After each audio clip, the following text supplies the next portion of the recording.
जदयू के वरिष्ठ नेता केसी त्यागी हमारे साथ बात करने के लिए मौजूद हैं। त्यागी साहब, चिराग पासवान की पार्टी लोजपा रामविलास में वाकई टूट या फिर ये खबर झूठ? नहीं, ये लोकतंत्र के पार्टी का आंतरिक मामला है और चिराग पासवान पार्टी के अध्यक्ष हैं, लोकप्रिय नेता हैं और अपनी पार्टी का संचालन करने के लिए सक्षम हैं। मैं एनडीए में किसी प्रकार की टूट फूट का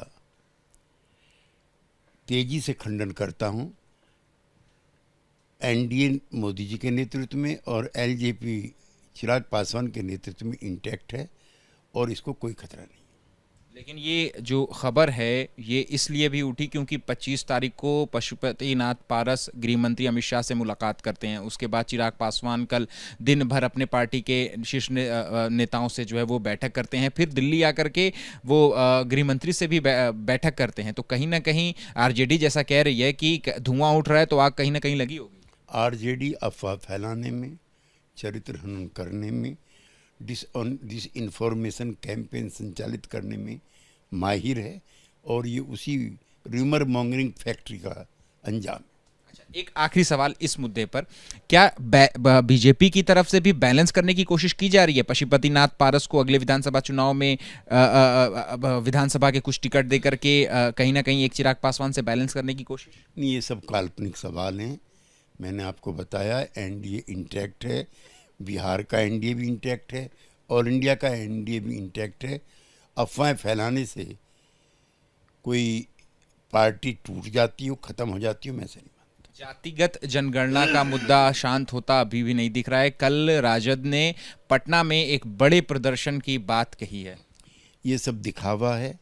बिहार की सरकार और उसके यशस्वी मुख्यमंत्री नीतीश कुमार जी पहले ही जातिगत जनगणना करा चुके हैं।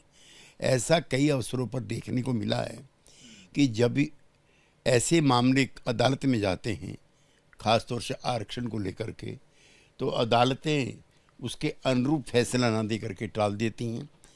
इसलिए नीतीश कुमार जी ने खुद ये मांग की है कि इसको 9th शेड्यूल में डाला जाए।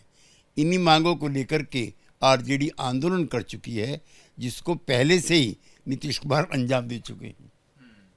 तो महाराष्ट्र में कल प्रधानमंत्री मोदी थे, वहां पर उन्होंने सिंधुदुर्ग में जो छत्रपति शिवाजी महाराज की मूर्ति जो है वो ढह गई, उसको लेकर के प्रधानमंत्री मोदी ने माफी मांगी। लेकिन विपक्ष अभी भी कह रहा है कि जवाबदेही तो तय हो कम से कम। शिवाजी महाराज मराठी अस्मिता के प्रतीक हैं।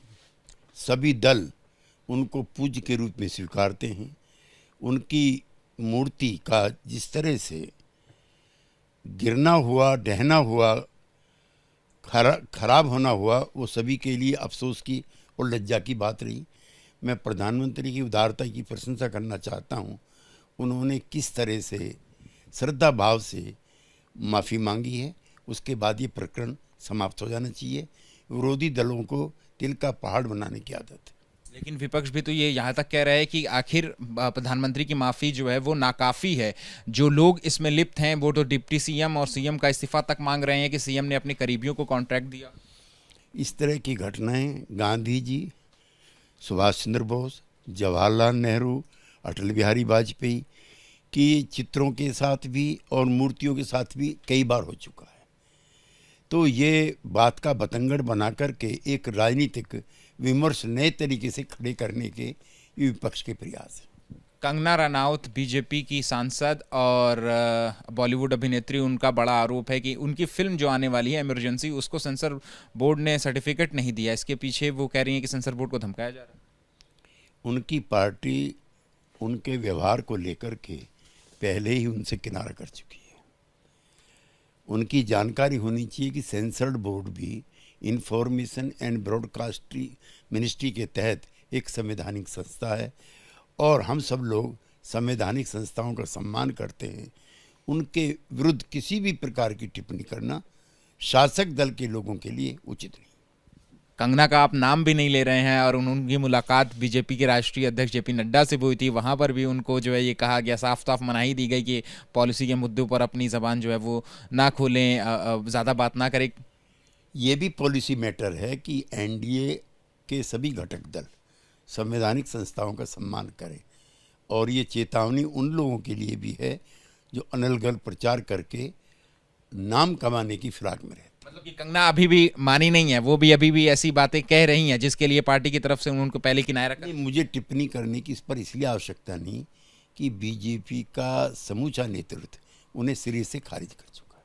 ठीक है, शुक्रिया बात करने के लिए। कैमरा पर्सन सुनील पांडे के साथ अहमद बिलाल, एबीपी न्यूज़, दिल्ली।